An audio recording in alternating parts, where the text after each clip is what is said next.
میرے عزیزو، آپ نے ایک بات سنی ہوگی، کہا جاتا ہے کہ انسانیت سب سے بڑا دھرم ہے، انسانیت سب سے بڑا مذہب ہے، لیکن ایسا نہیں ہے میرے عزیزو۔ مسلمانوں، تمہیں یہ عقیدہ نہیں رکھنا ہے، بلکہ یہ عقیدہ رکھنا ہے کہ اسلام سب سے بڑا مذہب ہے، اور اسی اسلام نے ہمیں انسانیت سکھائی ہے۔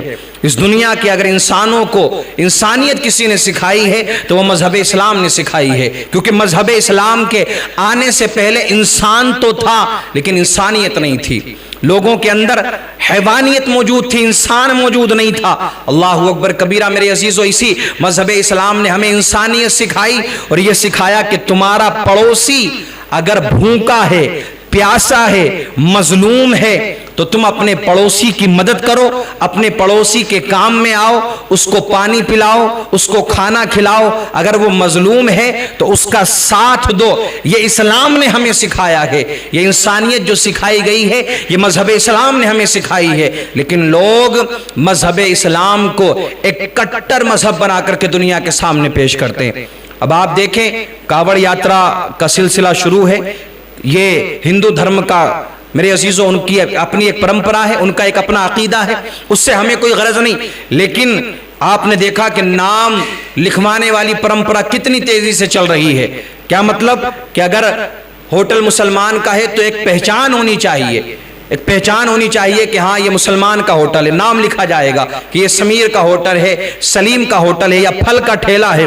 وہ مزدور کہ جو 200-300 روپے کما کر اپنے بچوں کو، اپنے گھر والوں کو پالتے ہیں، وہاں بھی یہ بتا دیا گیا کہ لکھا جائے گا کہ یہ سمیر پھل ہے، یہ سلیم پھل ہے، یہ شمیم پھل ہے، یعنی یہ مسلمان کا ٹھیلا ہے، یہ مسلمان کی چائے کی دکان ہے، یہ مسلمان کا کھانے کا ہوٹل ہے۔ یہ پہچان ہونا چاہیے۔ اور اس کے پیچھے مقصد کیا تھا؟ مقصد یہی تھا کہ جو کٹر پنتھی لوگ ہیں، کہ جن کے دلوں کے اندر مذہب اسلام کی مخالفت ہے، مذہب اسلام سے جو دشمنی رکھتے ہیں، جو مسلمانوں سے دشمنی رکھتے ہیں، وہ ان دکانوں سے نہ کچھ خریدیں نہ کچھ کھائیں، بلکہ وہ اپنے ہی مذہب کے ماننے والوں کی دکانوں سے کچھ خریدیں اور کچھ کھائیں۔ مقصد ان کا سیدھا سادہ یہ تھا۔ لیکن مسلمانوں، تمہیں پریشان ہونے کی اور اس بات کو لے کر گھبرانے کی کوئی ضرورت نہیں ہے۔ یہ تمہارے لیے ایک گولڈن چانس ہے، ایک موقع ہے، تمہیں یہ ایک موقع میسر آیا ہے کہ تمہیں اپنے دھرم کو دکھانا ہے، اپنے مذہب کو تمہیں پیش کرنا ہے دنیا والوں کے سامنے کہ تمہارے مذہب نے تمہیں کیا سکھایا ہے۔ تم اس کام کو کرو، اپنی پہچان ظاہر کرو دنیا کے سامنے، اور صرف نام لکھ کر کے نہیں، بلکہ کرتا پاجامہ پہن کر کے، ٹوپی اوڑھ کر کے، اور اپنے چہروں پر سنت رسول سجا کر کے تم اپنی دکانوں پر بیٹھو، اپنے ٹھیلوں پر بیٹھو، اپنی اگر تمہاری چائے کی کینٹین ہے اس پر بیٹھو، اور اچھا مال بیچو، اچھے طریقے سے تجارت کرو، کیونکہ صرف نماز پڑھنا ہی ثواب کا کام نہیں، صرف روزہ رکھنا ہی ثواب کا کام نہیں ہے، صرف حج کرنا ہی ثواب کا کام نہیں ہے، اچھی نیت سے اچھا مال بیچ کر کے تجارت کرنا یہ بھی ثواب کا کام ہے۔ تم سکھاؤ، دنیا والوں کو بتا دو کہ ہمیں اس بات سے کوئی پریشانی نہیں ہے کہ دکانوں کو بند کر دیا جائے یا دکانوں پر نام لکھا جائے، پہچان کرائی جائے، تاکہ کوئی بھی کاوڑ یاتری وہاں سے سامان نہ خریدے۔ اب آپ مجھے بتاؤ، یہ اسلام دشمنی نہیں ہے تو اور کیا ہے؟ اس سے ثابت کیا کرنا چاہتے ہو آپ؟ ایک پھل کا ٹھیلا لگا ہوا ہے، بیچنے والا ہندو ہے لیکن وہ آیا ہے مسلمان کے باغ سے، تو آپ کیا کرو گے؟ سیب ہیں اور دوسرے پھل ہیں، بیچنے والا غیر مسلم ہے، ہندو ہے، آپ کے مذہب کا ماننے والا ہے، لیکن وہ لایا خرید کر کہاں سے ہے؟ مسلمان کے باغ سے، مسلمان کے باغیچے سے۔ اگر آپ اتنی ڈیپلی جاؤ گے، اتنے اندر جا کر کے گھسو گے، تو بہت ساری ایسی چیزیں ہیں، بہت سارے ایسے معاملات ہیں کہ جہاں پھر آپ خاموش ہو سکتے ہو، آپ کے پاس میں کوئی جواب نہیں ہوگا۔ کتنی ایسی فیکٹریاں ہیں، جو بیف فیکٹری ہے، جو گوشت کا کاروبار کرنے والی فیکٹری ہے، کہ جن کے اونر ہندو ہیں، مالک ہندو ہیں، غیر مسلم ہیں، لیکن انہوں نے نام مسلمانی لکھے ہوئے ہیں۔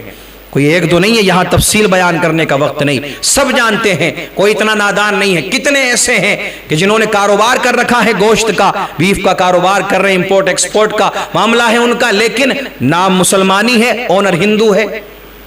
تو ہم تو مسلمانوں سے یہی کہنا چاہیں گے، تمہیں پریشان ہونے کی ضرورت نہیں ہے، تمہارے دھرم نے جو تمہیں سکھایا ہے، مذہب اسلام نے جو ہمیں سکھایا ہے، جو ہمارا دین ہمیں سکھاتا ہے، جو انسانیت کا درس ہمیں مذہب اسلام نے دیا ہے، سوچ تمہاری یہ ہونی چاہیے کہ ہاں جب جو ہمیں مذہب اسلام نے سکھایا ہے، پروفیٹ آف اسلام نے جو ہمیں سکھایا ہے، ہم اگر اس طریق کو، اس راستے کو اپنائیں گے اور اسی طریقے سے تجارت کریں گے، اسی طریقے سے کاروبار کریں گے، اسی طریقے سے بزنس کریں گے، تو سب سے پہلی سوچ تو یہ کہ اللہ اس میں برکتیں عطا فرمائے گا۔ اور اگر آپ نے رب کعبہ کی قسم میرے عزیزوں مسلمانوں وہ طریقہ اپنا لیا تو وہ دن دور نہیں ہے کہ آپ کے رویے کو دیکھ کر، آپ کے اخلاق کو دیکھ کر، آپ کے طور طریقے کو دیکھ کر لوگ اسی بات کو اپنائیں گے، اسی دھرم کو مانیں گے جو دھرم آپ کا ہے۔ اور آپ نے اگر ایمانداری سے کام کیا، ایمانداری سے آپ کام کرتے رہے، تو آپ کی ایمانداری کے چرچے پھر دور دور تک ہوں گے اور لوگ آپ سے متاثر ہو کر کے اسی مذہب کی تعریف کریں گے، اسی مذہب کو اپنائیں گے کہ جس مذہب کے آپ ماننے والے ہو۔ ایمانداری سے کام کرو۔ آقا کریم صلی اللہ تعالی علیہ وسلم کی زندگی کو دیکھو، کفار لاکھ برائیاں کرتے تھے، کفار لاکھ برا بھلا کہتے تھے، لیکن وہ کہا کرتے تھے یار محمد صلی اللہ تعالی علیہ وسلم سے زیادہ امین اور آپ سے زیادہ صادق ہم نے نہیں دیکھا، ایسا امانت دار انسان ہم نے نہیں دیکھا۔ آپ ایسا نہ کریں کہ آپ مسلمان ہیں اور آپ نے اپنے ہوٹل کا نام کسی غیر مسلم کے نام پر رکھ لیا۔ آپ مسلمان ہیں لیکن آپ نے بیچنے کے لیے آپ نے اپنے ہوٹل میں مورتیوں کے فوٹو لگا رکھے۔ آپ مسلمان ہیں، آپ کی کینٹین میں ظاہر یہ ہوتا ہے کام کرنے والے سارے غیر مسلم ہیں، کام کرنے والا کوئی بھی ہو سکتا ہے، لیکن اپنی پہچان نہ چھپاؤ۔ یہ کسی سے ڈرنے کی، کسی سے خوف کی کوئی بات نہیں ہے۔ آپ ایمانداری سے اگر کام کریں گے، سچے دل سے اگر آپ کام کریں گے تو رزق دینے والے یہ دنیا دار تو نہیں ہے نا۔ دنیا کے اندر کسی کے اندر یہ طاقت نہیں کہ کوئی کسی کے رزق کو باندھ سکے یا روک سکے۔ رزق کا دینے والا اللہ رب العزت ہے، رزق کا دینے والا رب کریم ہے، رزق کا دینے والا وہی رازق ہے کہ جس نے زمین کے اوپر رینگنے والے کیڑے کو بھی رزق دینے کا وعدہ کیا ہے۔ وَمَا مِن دَابَّةٍ فِي الْأَرْضِ إِلَّا عَلَى اللَّهِ رِزْقُهَا، اسی رب نے وعدہ فرمایا ہے رزق دینے کا۔ تو یہ رزق دینا اور رزق کم ہونا، رزق میں زیادتی ہونا، یہ دنیا والوں کے بس کی بات نہیں ہے کہ آپ کے رزق کو روک سکیں۔ رب کعبہ کی قسم میرے عزیز و مسلمانوں، آج بھی اگر آپ نے سنت رسول کو اپنا لیا، وہی طریقہ آپ نے اپنایا جو میرے آقا کا طریقہ تھا، تجارت میں وہی کام آپ نے کیا جو آقا کریم صلی اللہ تعالی علیہ وسلم نے ہمیں بتایا ہے، جو طریقہ آپ کا تھا، رب کعبہ کی قسم نہ آپ کے رزق میں کمی آئے گی، نہ آپ کی کسی اور چیز میں کمی آئے گی، بلکہ آپ کے آس پاس میں اگر کوئی اور دکانیں بھی ہوں گی لیکن آپ نے ایمانداری سے کام کیا تو آپ کے یہاں پر زیادہ گراہک آئیں گے۔ شرط یہ ہے ایمانداری ہونا چاہیے، توکل ہونا چاہیے اللہ کی ذات پر، بھروسے کے ساتھ میں کام کریں، چھپ کر کام نہ کریں۔